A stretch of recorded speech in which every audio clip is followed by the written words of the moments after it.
Oh, sorry. Didn't see you there. Did you know that oil is a natural resource and takes millions of years to create? And also, did you know that oil isn't biodegradable and ends up on our beaches and kills wildlife every single year?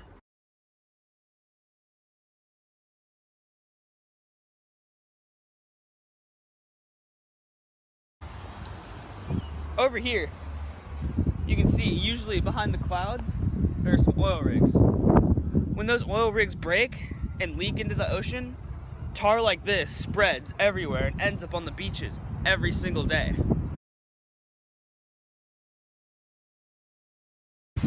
Oil spills have killed 82,000 birds, 6,000 sea turtles, and around 26,000 marine animals, including dolphins and whales.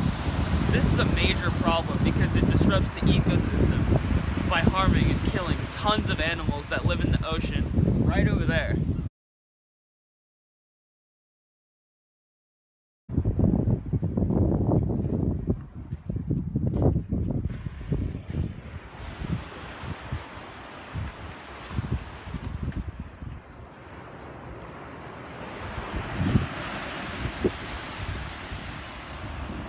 Not only does this affect the ocean and its environment, but it heavily affects the economy. Tourists don't like tar, and that persuades them to travel somewhere else. Also, cleaning oil spills takes a lot of effort and financing. Oil can also affect people trying to help clean it, and this causes medical treatment and is paid for by the government. Tar can affect various sea animals such as birds, dolphins, seals, sharks, and various fish. The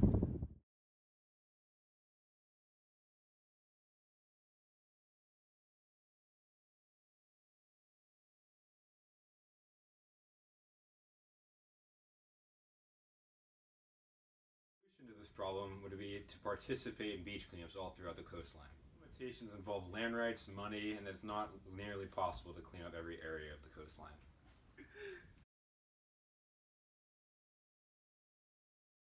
Have to think about this ongoing issue. Hey, excuse me. What do you think about beaches and oil spills and stuff like that? Yeah? You guys have anything?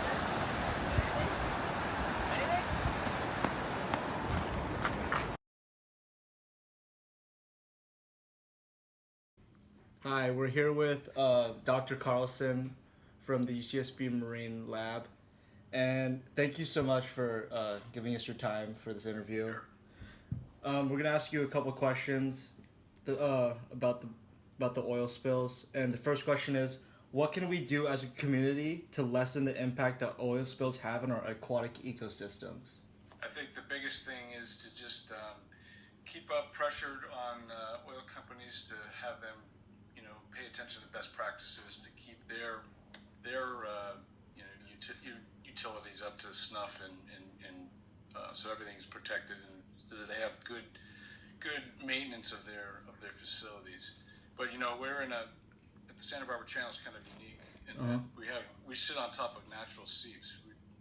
So naturally, there's about 150 to 180 barrels of oil that leak out every single day. It's almost 10,000 gallons a day.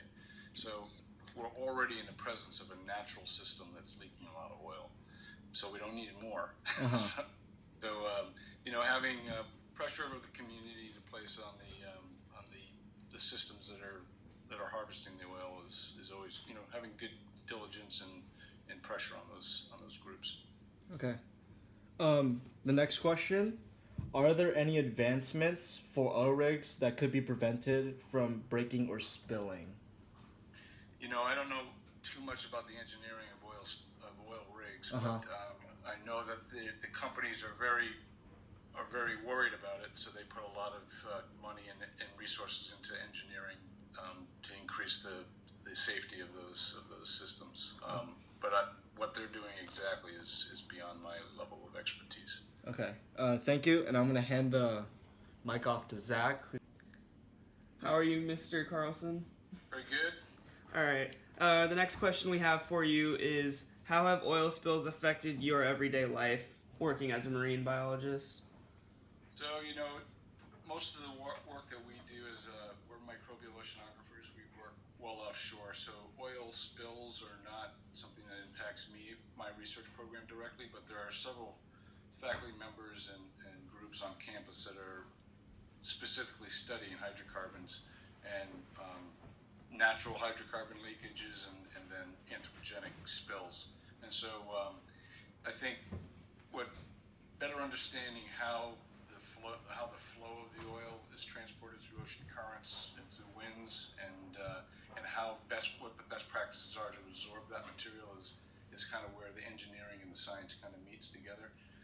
Part of the mediation of oil spills is figuring out how to soak it up with sorbent pads, but also how to seed it with microbes that can actually digest it and remineralize it back to its inorganic constituents. So there's a lot of research going on as to what's the fate of hydrocarbons, how much is broken down by the microbes, and to what extent to reduce their toxicity and the actual impact of the tar and oil. So there are active programs on campus looking at that. All right, that sounds good. The next question I have for you is, what kind of technology, or what new technology is there to help the cleanup of oil spills today? You already talked about like pads and other stuff. Is there any other things besides like the pads and? Yeah, there are. A lot of the companies are developing kind of like a detergent that kind of breaks down and emulsifies the oil, so it breaks it down into smaller compounds that can be then attacked by microbial processes. So the companies are looking at physical cleanup. How do you actually, after like a spill reaches the shore, how do you actually get it off the rocks? That's one level of technology. How do you get the seeps, or how do you get the oil that's floating on the surface through absorbent pads is one. And then there's lots of these dispersants, they're called, that kind of act like soap, where they kind of digest the hydrocarbons into smaller globs that can then be attacked by microbes. So it goes in a variety of different technologies and engineering practices. And another thing they try to do is actually seed the spills with bacteria and with fertilizers to oops, looks like we're losing. Got me? Yep. Yeah, we still got you. We broke up there for a second. Can you hear me? Yeah, we're all good. Okay. So there's dispersants and fertilizers to help the biology digest it is kind of some new resources and engineering that's going into oil spill technology. Cool. Okay. I'm going to hand you off here to Dawson for the last few questions we have.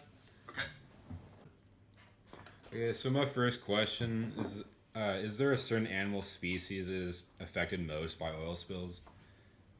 I think the ones that you see impacted the most are like birds and mammals with the tar that just gets embedded in there, either the feathers or the fur, that can have real negative impacts on it. But there are lots of species that get impacted by oils. The stuff that's on the bottom, if they're coated by oil, then they can't really escape. So I think you'll see, if you were to ask oil spill experts, the impact is on anything from bacteria all the way up to whales. So it's pretty nasty.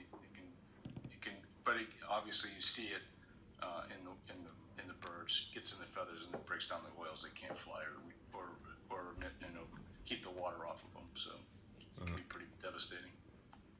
Yeah, so this is a more general question, but what is a common cause of oil spills, do you think? A lot of it's negligence, deterioration of, like the one that we had here with the pipeline had a rupture in it and wasn't caught for a while. That was negligence on the company for maintaining and keeping up their lines. But then you also have accidents that just happen. There's a break in a line, or there's a boat will collide on a rock, or it gets caught at sea, or something. It's just accidents happen. Mm-hmm. And then there's natural seeps, like I was saying, as much as 10,000 gallons a day seep naturally out of our local system here. So that's why there's a lot of tar on the beaches. A lot of it has nothing to do with an accident. It's just natural. Yeah. So I think that's it. Thank you so much for doing the interview. Okay. You guys have anything to say?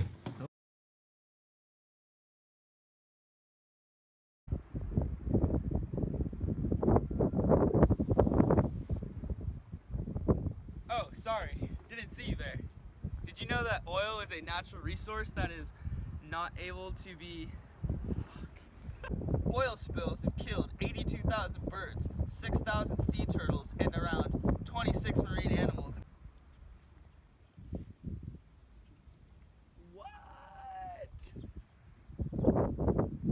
Not only does it affect the ocean and its environment, but it heavily affects the economy. Tourists like these people down there don't like tar, and this can persuade them to travel somewhere else. And What's up, G?